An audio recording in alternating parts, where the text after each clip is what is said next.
Meus amados, satisfação enorme, né? Alegria muito grande estarmos aqui reunidos para iniciar uma nova série. Nós iniciaremos a série hoje sobre os milagres de Jesus. É uma série sobre os milagres e sobre, talvez principalmente, o que nós podemos aprender a partir dos milagres de Jesus aqui na terra. E hoje nós falaremos da cura, de um milagre, da cura de 2 cegos. E quando pensamos sobre cura da cegueira, não podemos deixar de imediatamente pensar em algo, né? Curar o cego é trazer luz às trevas, é trazer para a realidade do indivíduo, para a realidade específica da pessoa, aquilo que Deus já fez na criação do cosmos, né? Eu acho interessante que quando falamos sobre cura da cegueira, nós não podemos deixar de pensar nisso. Pensar lá no momento da criação, já quando as Escrituras registram em Gênesis 1, capítulo 1, verso 3, aquela passagem conhecida em que Deus diz: haja luz e houve luz. E desde a criação até a nossa vida individual, quando analisamos desde a criação até os milagres de Jesus, as transformações que Jesus propicia na nossa vida, que Deus propicia na nossa vida, o veredicto é um só: nosso Deus é um Deus de milagres. De fato, os 4 evangelhos, eles registram muitas curas, muitas. Só para que a gente pegue um trecho, para que vocês tenham ideia, lá em Mateus, no capítulo 15, do verso 30 ao 31, as Escrituras registram, apenas um dos trechos, as Escrituras registram assim: uma grande multidão dirigiu-se a ele, levando-lhe os mancos, os aleijados, os cegos, os mudos e muitos outros, e os colocaram aos seus pés, e ele os curou. O povo ficou admirado quando viu os mudos falando, os aleijados curados, os mancos andando e os cegos vendo, e louvaram ao Deus de Israel. Aleluia, queridos. E olhe que não é como eu tive uma reunião aqui com um engenheiro de som de uma igreja que tem uma escola onde eu ensino, lá em Fortaleza. O engenheiro esteve aqui e ele disse que tinha uma história lá de uma pessoa, de um pastor visitante que foi pregar lá. E olha que não é como o pastor gritava lá não, porque o pastor ele gritava assim, né? Jesus agiu, aí dizia: e os cegos ouviam, os surdos enxergavam. As Escrituras não dizem assim não, né? Os cegos ouviam, os surdos enxergavam, não, né? A Escritura diz aqui que os cegos viam, os surdos ouviam, né? E assim por diante. Nós falamos de um Deus que age na necessidade de cada um. E veja que o Messias, o Jesus que vem e age na necessidade de cada um, o Messias que é apto para curar, não é a novidade dos evangelhos. A gente falou dos evangelhos aqui porque são as biografias de Jesus. Começa com Mateus, Marcos, Lucas e João, são 4 biografias que nós temos de Jesus de Nazaré, mas a ideia de que o Messias é um Messias de milagres, seria um Messias de milagres para os que viveram antes de Jesus, era uma ideia que estava presente no povo de Deus. Se você pegar o profeta Isaías, né, que escreveu aí 8 séculos antes do nascimento de Jesus de Nazaré, formos ler uma passagem aqui do profeta Isaías que é belíssima, lá no capítulo 35, vamos ler dos versos 3 ao 7, que é uma passagem belíssima. Depois em casa vocês leem o capítulo todo, mas eu quero ler só do 3 ao 7 aqui, que séculos antes da vinda de Jesus Cristo, o profeta Isaías, Deus pelo profeta Isaías já falava o que iria acontecer. Diz assim, ó: fortaleçam as mãos cansadas, firmem os joelhos vacilantes, digam aos desanimados de coração: sejam fortes, não temam, seu Deus virá com vingança, com divina retribuição, virá para salvá-los. E o verso 5 aqui não deixa dúvida: então se abrirão os olhos dos cegos e se destaparão os ouvidos dos surdos. E o 6: então os coxos saltarão como o cervo, e a língua do mudo cantará de alegria. Águas irromperão no ermo e riachos no deserto. A areia abrasadora se tornará um lago, a terra seca, fontes borbulhantes. Nos antros onde outrora havia chacais, crescerão a relva, o junco e o papiro. Nosso Deus é um Deus de milagres. O povo de Deus sempre foi ensinado disso. O sobrenatural é a realidade de Deus. E nós devemos, durante a nossa passagem aqui na terra, aprender a ter tranquilidade, estar acostumado à sobrenaturalidade de Deus. A sobrenaturalidade é a realidade de Deus, e para nós cristãos deve ser também. Por isso, meus queridos, essa série sobre os milagres de Jesus, porque Jesus, ele exerceu um dom espiritual importante, que foi o do ensino, e exerceu outro dom importante, que foi o de fazer milagres, o dom de cura. E nós vamos ver aqui durante essa série como há coisas importantes para a nossa vida prática, inclusive, que temos que aprender quando estudamos sobre os milagres dele. E eu escolhi um milagre para começar a série. Eu não ia começar com um milagre complicado, uma narrativa complicada. Eu escolhi um milagre que, na minha opinião, é a narrativa mais simples que tem de todos os milagres, na minha opinião. É o milagre dessa cura desses 2 cegos. A narrativa a gente vai ler, mas é lógica, é simples. São 2 homens cegos, eles clamam por Jesus, eles vão até Jesus, eles confessam a fé em Jesus e recebem a visão imediatamente. Simples. Mas mesmo assim, quando é simples a narrativa, ela não deixa de ser profunda nas Escrituras. Então, o que é mais impressionante nas Escrituras é isso. Nós vemos uma narrativa simples, de um milagre lógico, a ordem lógica das coisas, mas quando nós nos aprofundamos sobre o texto que está ali, que é simples, nós vemos que o que é simples pode ser profundo. Vamos então ler este que é o texto base do nosso bate-papo de hoje. Vamos ler este que é o texto base do nosso bate-papo de hoje. Está lá em Mateus, no capítulo 9, do verso 27 ao 30. Este é o texto base do bate-papo de hoje. As Escrituras dizem assim, no 27.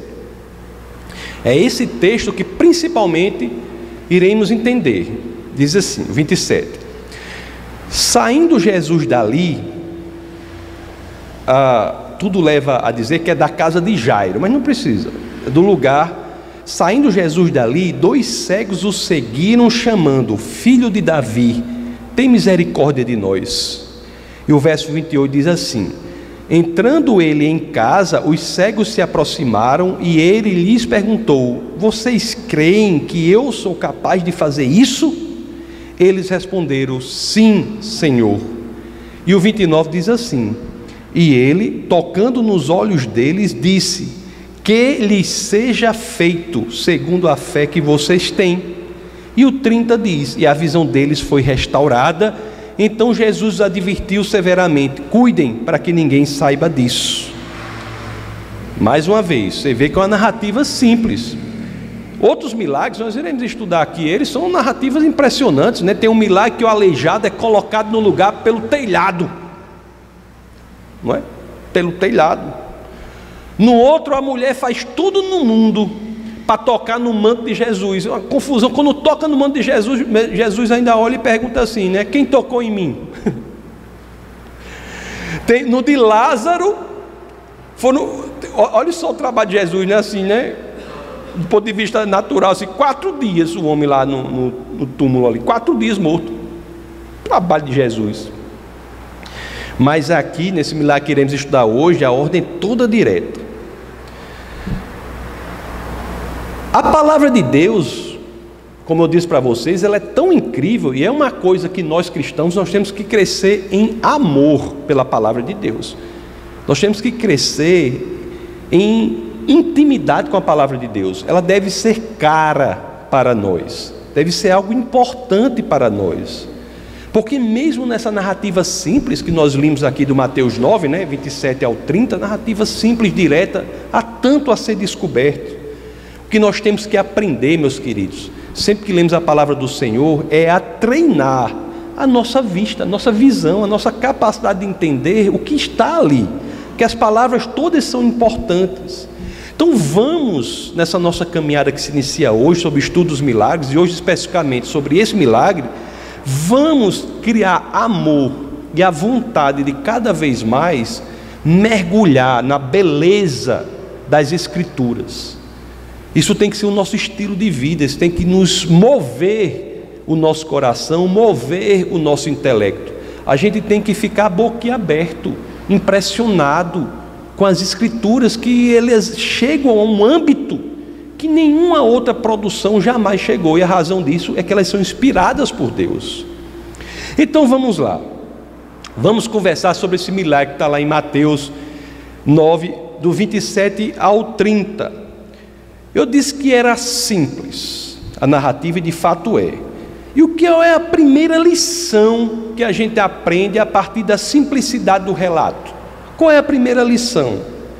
A primeira lição que a gente já vê aí, quando a gente lê esse relato, é que o Espírito Santo de Deus, ele também age, mesmo quando o mover é aparentemente simples.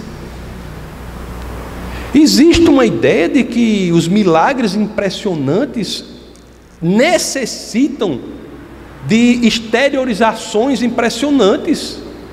Isso não é a realidade e não é bíblico. Pode ocorrer dessa forma. Aliás, Jesus cura de várias formas para que não criemos doutrinas sobre a forma como ele cura. Já pensou Jesus não curou uma vez com a saliva? Já pensou se houvesse uma doutrina, igreja bíblica do cuspe? O povo fosse curar, era... Já pensou? As várias formas de ação de Jesus de Nazaré, para que não criemos doutrinas sobre isso. Mas inclusive nas ações simples, sem um mover extraordinário, a cura ocorre.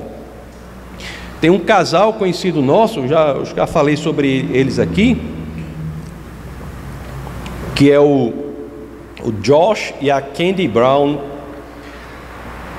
Falei uma vez, são professores lá da Universidade de Indiana. Nós estávamos lá, eu, a pastora e Orlando Itásia lá, e eles souberam que a gente estava pela região e nos chamaram para jantar na casa deles.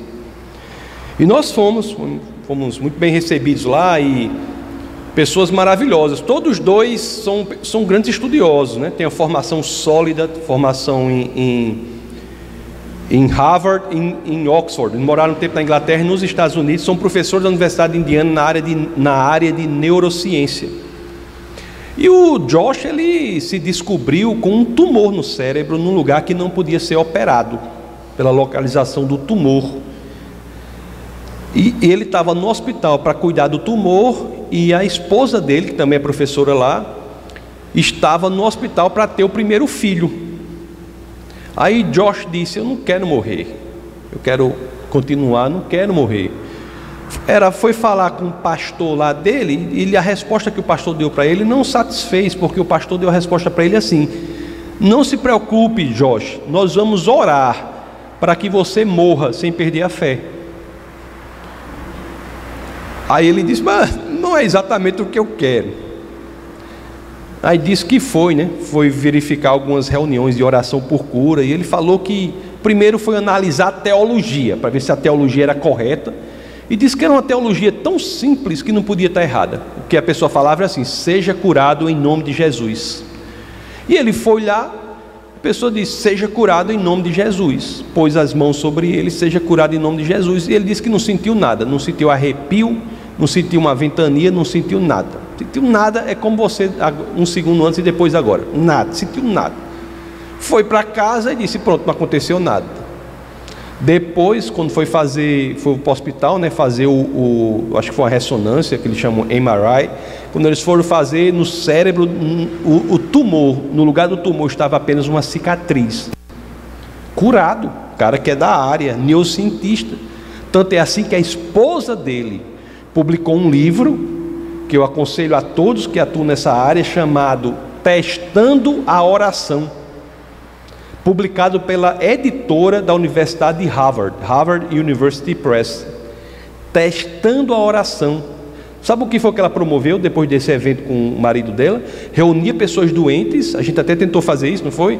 E talvez consiga fazer. Reunia pessoas doentes, fazia todos os exames médicos que a pessoa precisava, depois uma sessão de oração intercessória pela pessoa, e na outra semana os mesmos exames de novo.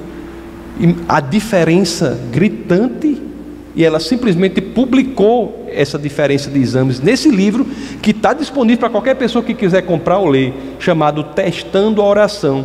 Não sei se foi traduzido, em inglês é Testing Prayer.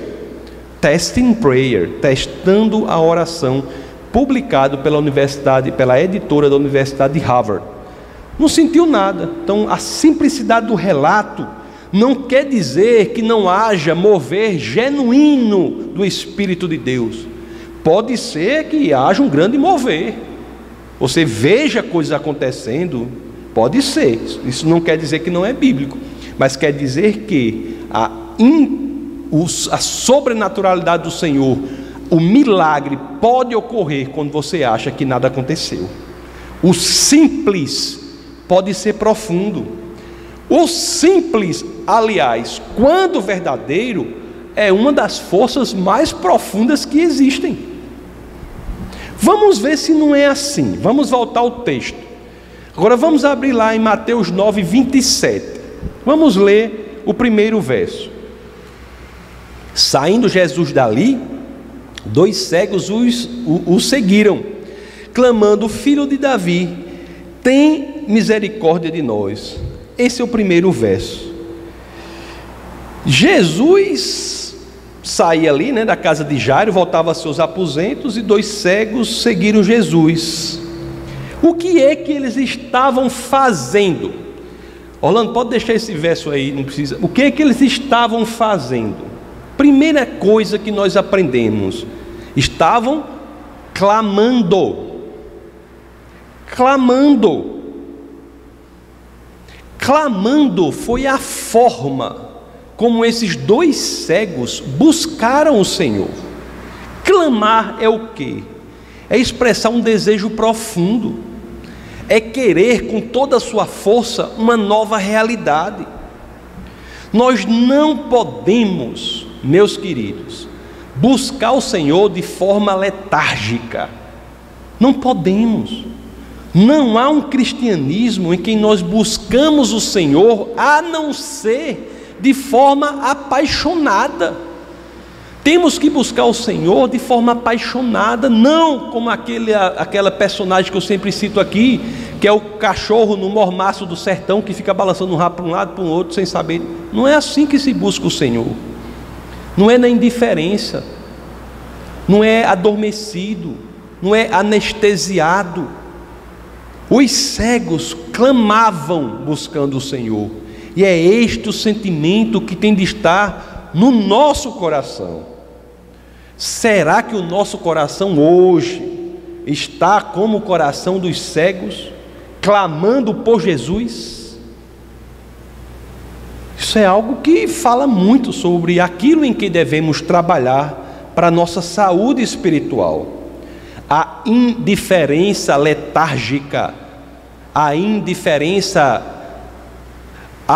cheia de anestésico, a indiferença que parece que você está dormente, isso não nos aproxima de Deus.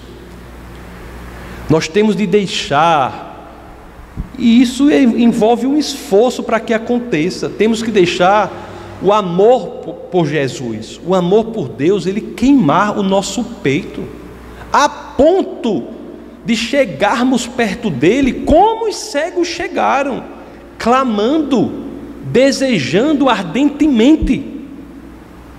Por isso, meus queridos, que as Escrituras registram, né?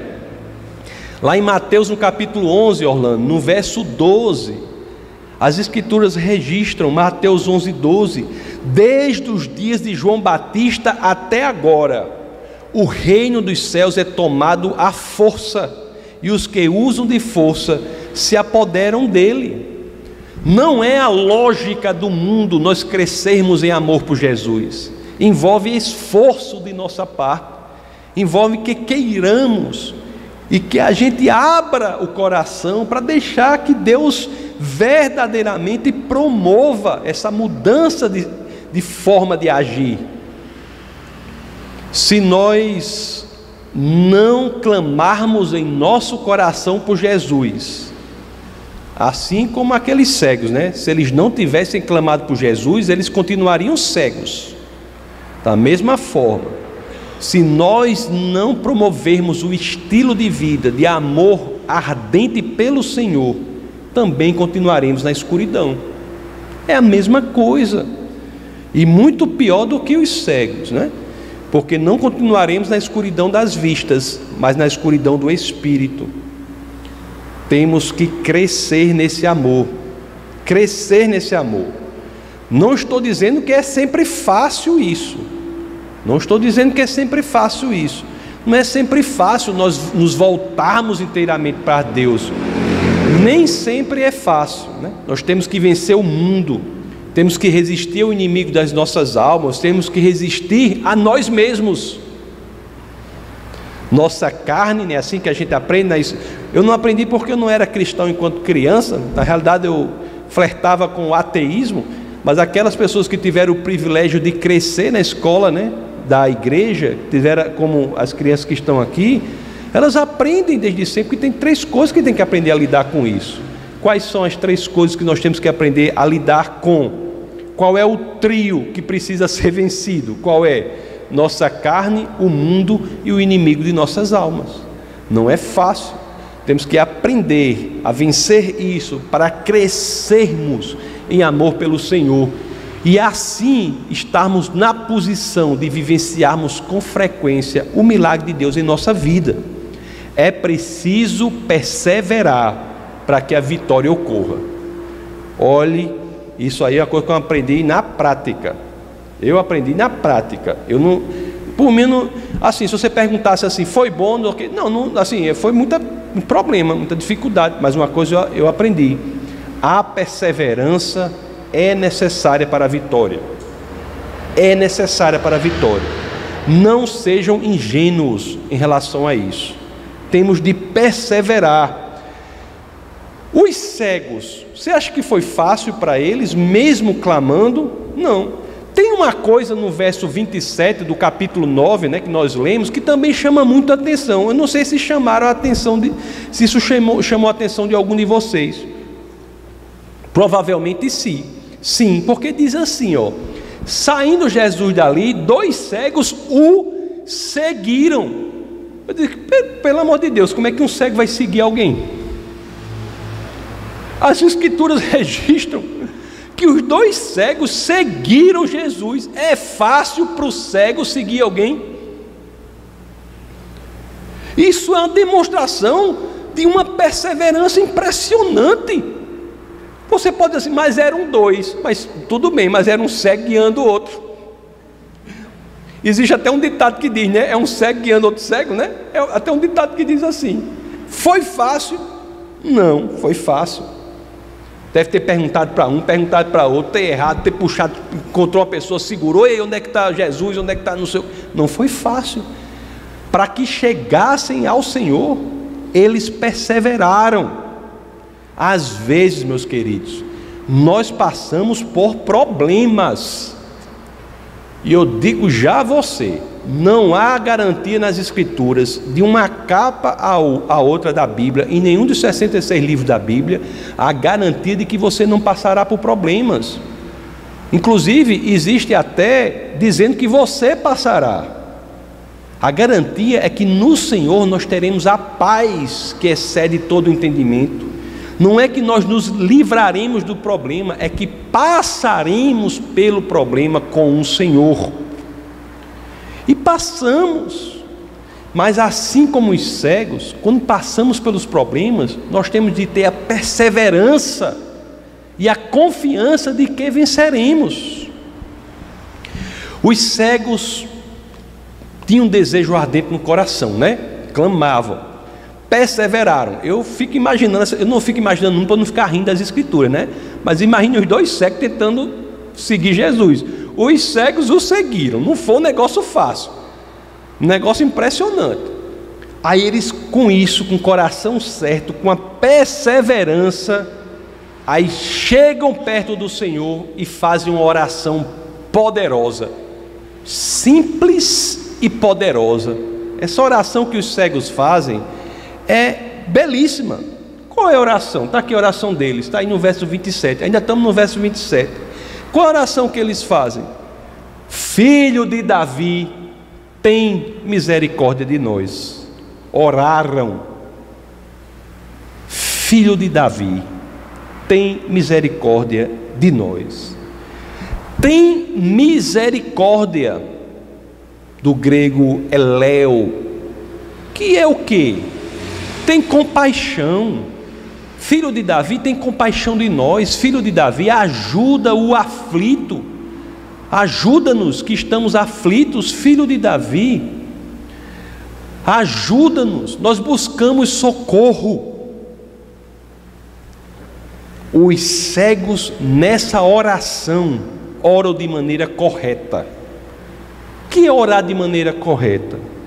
Eles se colocam aqui em completa dependência de Jesus. Completa dependência. Filho de Davi, tem misericórdia de nós, tem compaixão por nós. O grande pregador Spurgeon, ele uma vez escreveu assim, eu anotei isso aqui para falar para vocês, sobre oração, né?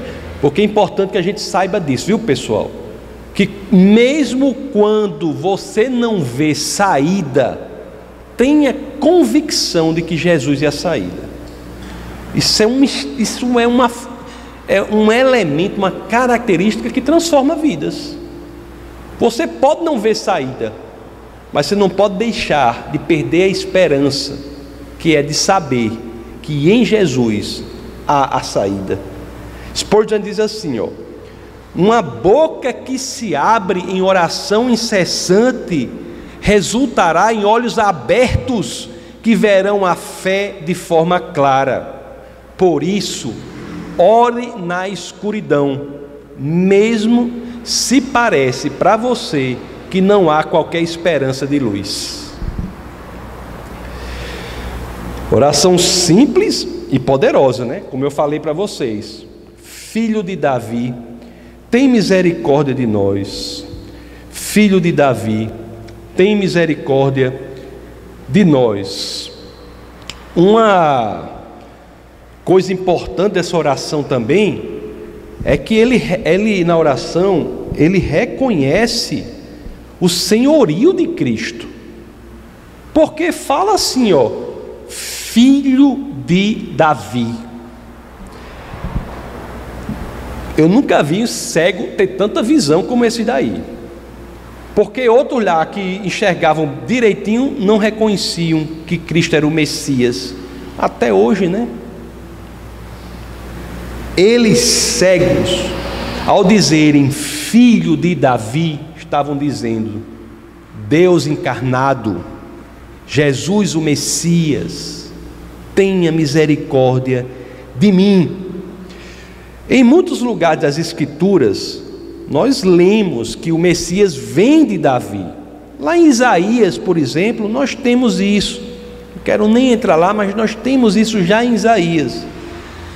Mas o que é importante aqui, para que eu não gaste muito tempo sobre isso, mas eu queria dizer uma coisa para vocês. O próprio Deus fala isso a Davi. Certa vez, Deus fez promessas a Davi pelo profeta Natã. E eu vou falar essa parte porque muita gente entende errado. Muita gente acha que aquelas promessas que Deus fez a Davi pelo profeta Natã dizem respeito ao filho de Davi, que é Salomão. Mas não é. Vamos ver aqui na primeiro livro de Crônicas, no capítulo 17. Vamos ler dos versos 11 ao 14, para ver o que as Escrituras dizem. As Escrituras dizem assim, ó: quando a sua vida chegar ao fim, isso é Deus falando para Davi, pelo profeta Natã. As Escrituras dizem assim: quando a sua vida chegar ao fim e você se juntar aos seus antepassados, escolherei um dos seus filhos para sucedê-lo, e eu estabelecerei o reino dele. Aí o povo vê que é Deus falando para Davi, que vai escolher um dos seus filhos para suceder e vai estabelecer o reino dele. Aí o povo, é Salomão. Porque de fato o filho de Davi, né, Salomão, foi rei de Israel, foi o último rei de Israel antes da divisão do reino. Foi um rei muito mau no final da vida, por conta que não cumpriu algumas determinações do Senhor, né, as mulheres de outras, enfim, teve várias mulheres.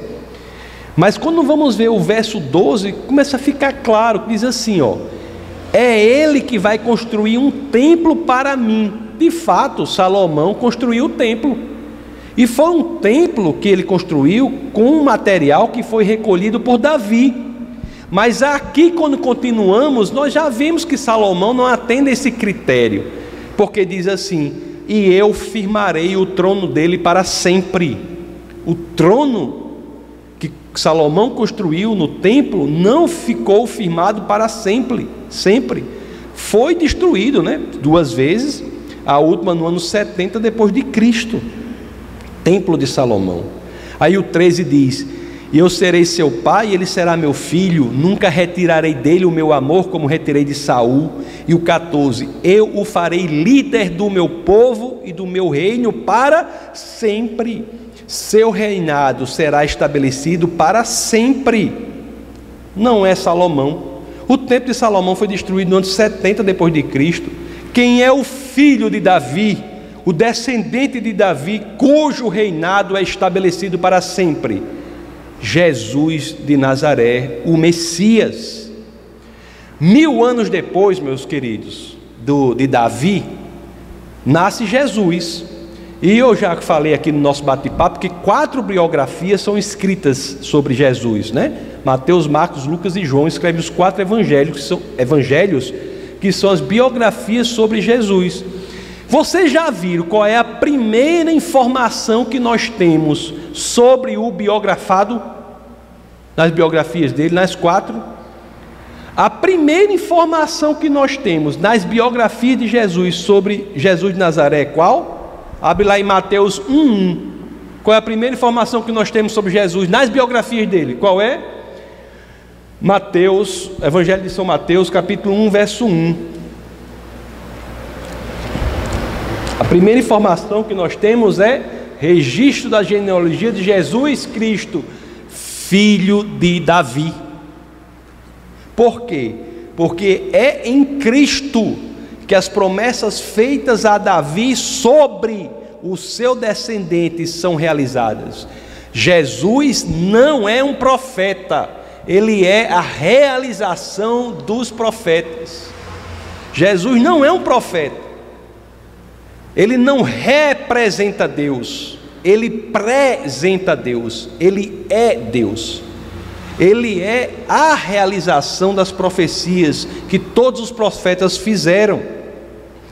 Os cegos, apesar da deficiência visual, enxergaram essa verdade profunda que até hoje tem gente que não consegue enxergar. Jesus é o Messias, o filho de Davi, o Deus encarnado.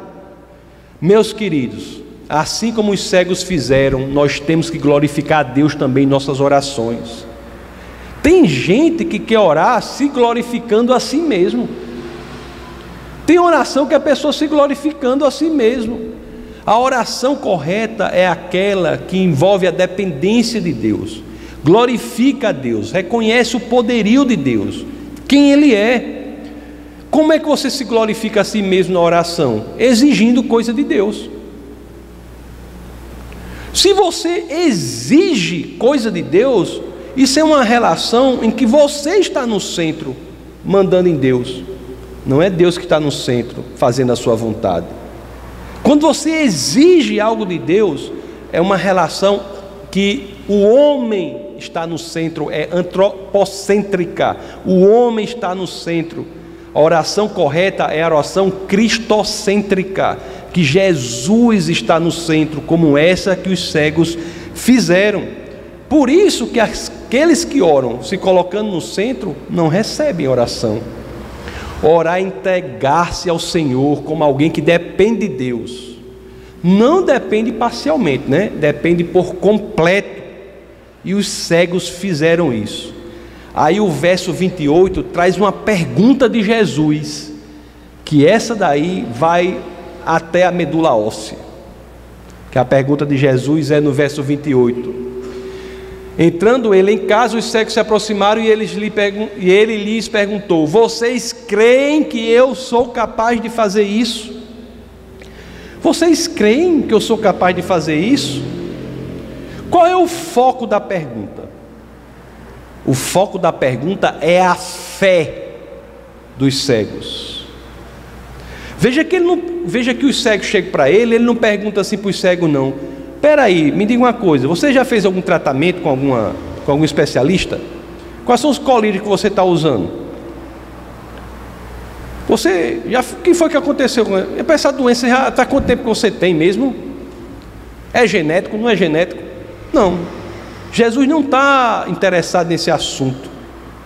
A pergunta não é sobre o problema, nem é sobre as virtudes do cego. Vocês são pessoas boas, se for eu curo, se não for vai perder as pernas. É assim? Não. Não pergunta sobre as pessoas, a pergunta é sobre a fé. A fé, meus queridos, em si não tem poder nenhum. É outro erro teológico de muita gente. A fé em si não tem poder nenhum. A fé, ela é um canal por meio do qual o poder que está em Cristo nos atinge. A fé é um canal para que a ação poderosa do Senhor venha até nós. Por que é importante saber isso?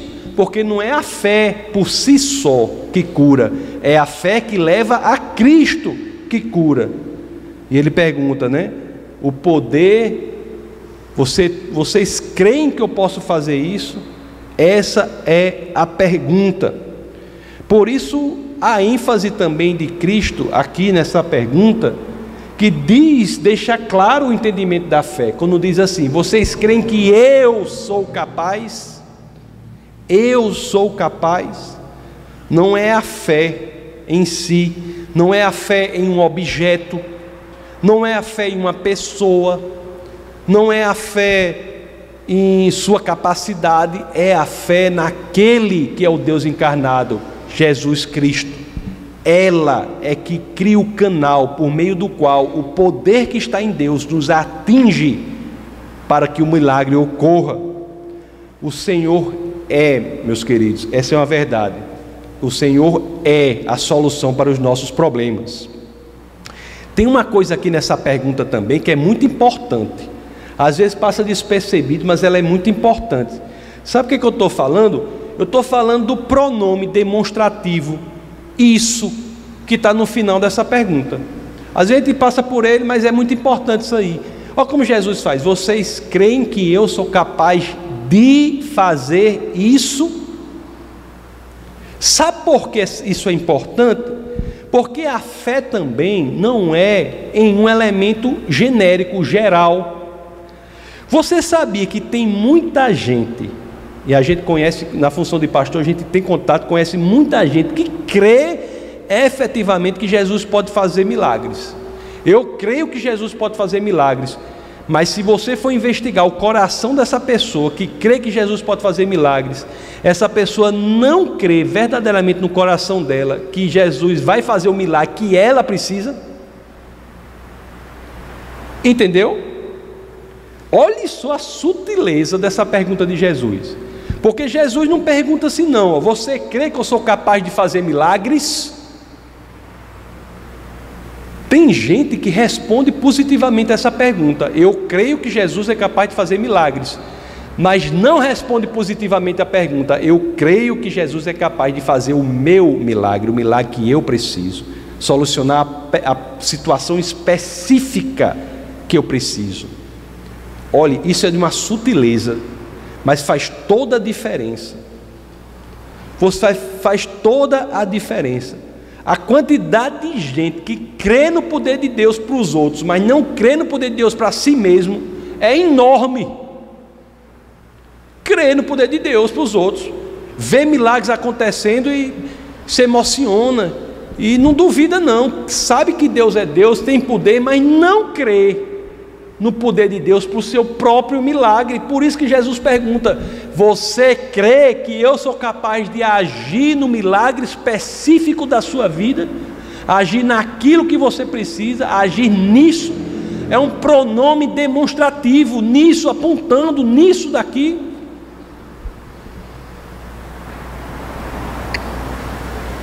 Você crê que o poder de Deus, você crê que o milagre do Senhor se aplica à sua necessidade em especial?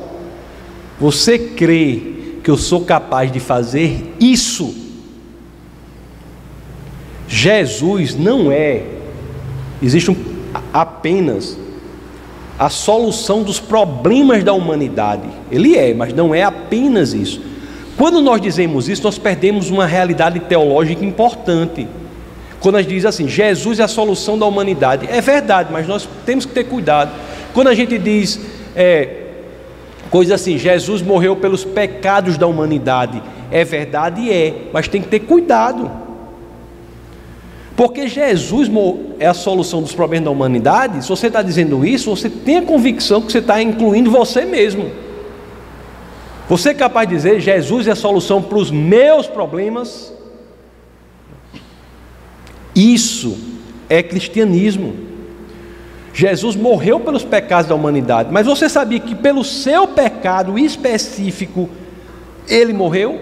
Aquele pecado que você luta contra ele se traduz em uma chicotada a mais nas costas de Jesus de Nazaré? A tradução do geral para o específico, para o concreto, faz toda a diferença, meus queridos, na experiência cristã. Cristianismo não é unicamente uma teoria belíssima, maravilhosa, impressionante. Cristianismo é uma realidade concreta, palpável na sua existência. Por isso que nós temos que aprender a transitar, a percorrer a enorme distância que não passa de poucos centímetros, que é aquela que separa o cérebro do coração.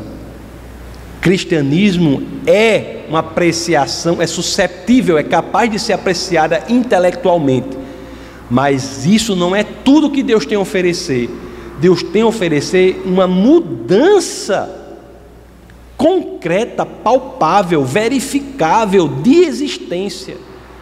É esta pergunta vem a dizer: você crê que eu, Jesus de Nazaré, posso atuar no seu problema individual? É uma coisa muito bonita isso, viu? Eu acho.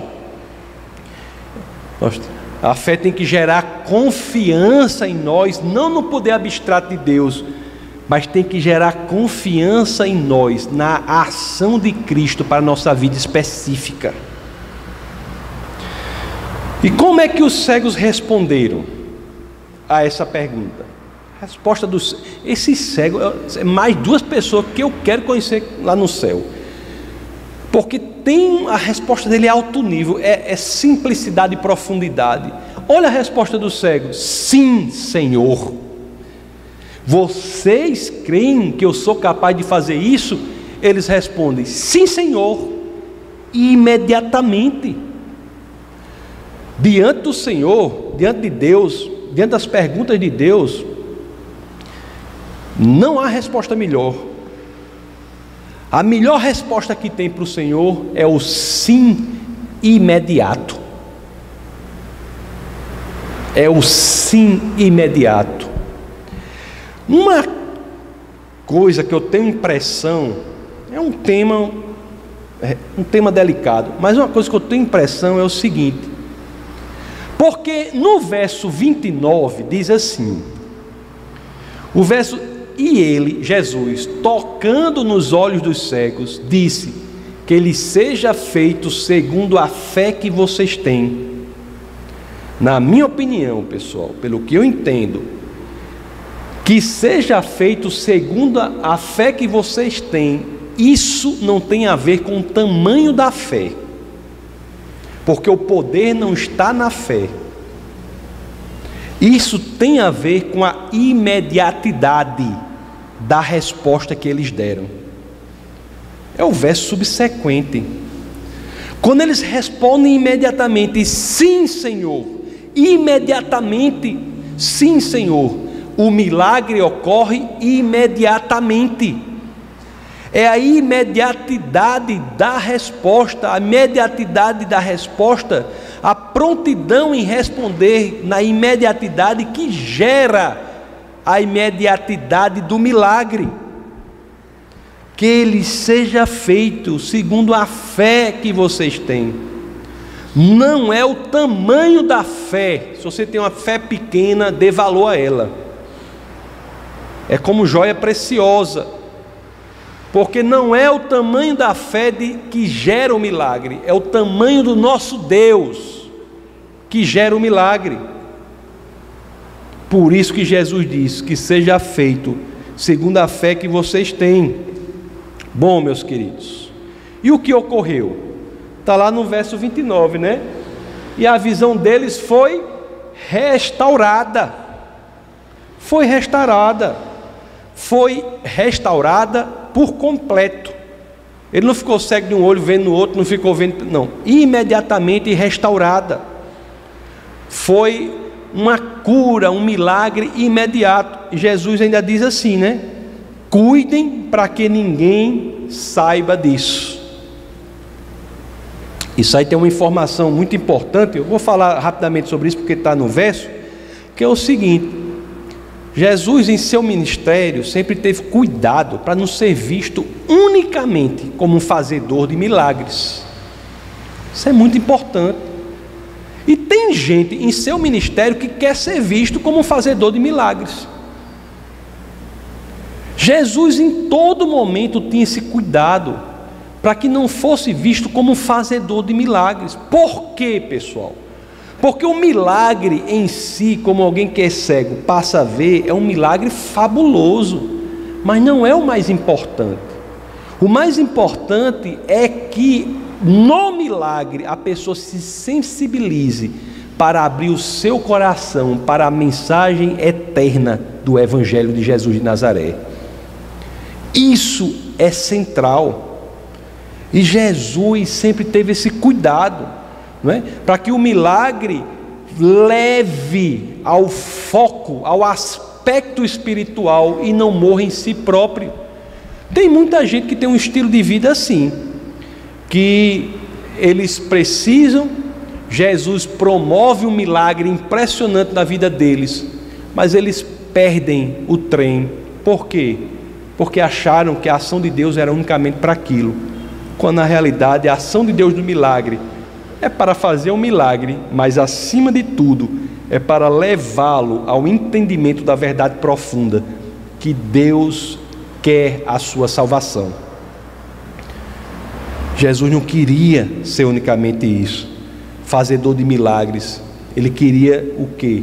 Que o milagre, a demonstração do poder de Deus, tinha uma função de autenticidade a mensagem da salvação. Nós iremos ver em outros milagres aqui que iremos estudar, que isso é claro, não é? Tem uma situação do milagre, né, que a pessoa diz assim: faça que ele ande, e a pessoa diz: para que você saiba que o Messias, que eu sou o Messias, é preciso fazer que ele ande. Isso é simples. O milagre maior é a salvação. Aleijado, ande, saiu andando. Agora o importante, grande milagre na sua vida, esses todos ocorrem, mas o grande milagre na sua vida é você entender: Jesus é o Messias. Isso, meus queridos, é o que vai importar quando a gente se encontrar daqui a 200, 300, 400, 500 mil anos até. O que vai importar? Se você passou sua vida toda aqui em busca de milagres, tudo bem, assim, mas quando morrer, qual é a cegueira que importa? Porque lá no céu, os que estão lá terão tudo consertado. Sabe da história que eu já contei várias vezes aqui, do grande jogador de futebol americano? Que ele sempre tinha um pai que era cego, e ele levava o pai para o jogo. O pai gostava do movimento, do barulho, da torcida, e ele jogava. Era um grande jogador, ele jogava tal. Um dia o pai morreu, né? Chegou o dia, o pai faleceu. O pai era cristão, tudo, um homem. O pai faleceu, e ele chegou o técnico chegou para... E tinha final no outro dia. Ele faleceu um dia antes da final. O técnico chegou para ele e disse assim: olha, fulano, seu pai faleceu. Isso é uma coisa óbvia, né? Mas eu vou lhe dizer: você está dispensado de jogar a final, né? Vá, seu luto, você está dispensado. E o curioso, impressionante foi o que ele disse: não, treinador, eu quero jogar a final. O cara ficou assim, ele jogou. Só que quando ele jogou essa final, um dia depois do falecimento do pai, que ele era muito ligado ao pai, né? Esse cara que jogou a final jogou de uma forma que nunca tinha jogado antes. Foi assim, aplicou-se sobremaneira, jogou melhor do que sempre tinha jogado. E aí chegou para o outro dia, o treinador conversando com ele, disse: amigo, eu quero só lhe perguntar uma coisa, como é que possível isso? Me desculpe eu me meter na sua intimidade, mas eu queria lhe perguntar: seu pai faleceu antes de ontem, você não quis jogar ontem e jogou melhor, como é isso? Aí ele disse: não, treinador, porque eu orei ao Senhor para que meu pai, que agora está vendo, tivesse uma visão do meu jogo aqui na terra. Tudo que passamos aqui, meus queridos, é passageiro. É passageiro. Deus pode agir, Deus transforma, mas nunca percam a perspectiva de que não é o milagre em si, é a salvação, é a eternidade ao lado do Pai, em que aí sim não haverá cegos, não haverá mudos, não haverá aleijados, não haverá problemas de saúde, haverá o regozijo e a alegria eternos, que só são encontrados ao lado do Pai. Vamos orar. Senhor, muito obrigado, Pai, por tua mensagem. Senhor, muito obrigado por tua mensagem de salvação. Muito obrigado, Pai, por fazer com que entendamos o teu poder, mas também deixar claro nas Escrituras que este poder, ao se manifestar, tem um objetivo, o objetivo de nos encaminhar para a eternidade a teu lado. Que nós possamos, Senhor, ter o coração aberto, para como aqueles cegos chegaram diante de ti, para que cheguemos diante do Senhor e digamos assim: quero passar a eternidade ao teu lado, Pai. Eu creio em ti como filho de Davi, como Messias, e assim quero que o Senhor me leve para a eternidade ao lado do Pai, Senhor. Quero passar a eternidade ao teu lado, Pai. Muito obrigado, Deus, por suas realidades sobrenaturais e seus ensinamentos que nos fazem ver além do que este mundo fragmentado e sem sentido nos oferece, Pai. Muito obrigado por tudo que o Senhor tem feito por nós. E é no nome de teu Filho, no nome de Jesus Cristo, filho de Davi, o Messias, o Cristo encarnado, o Logos que veio à terra e habitou entre nós, que todos aqui, em uma só voz, dizemos: Amém. Essa foi uma produção do Ministério Internacional Defesa da Fé, um ministério comprometido em amar as pessoas, abraçar a verdade e glorificar a Deus. Para saber mais sobre o que fazemos, acesse defesadafé.org.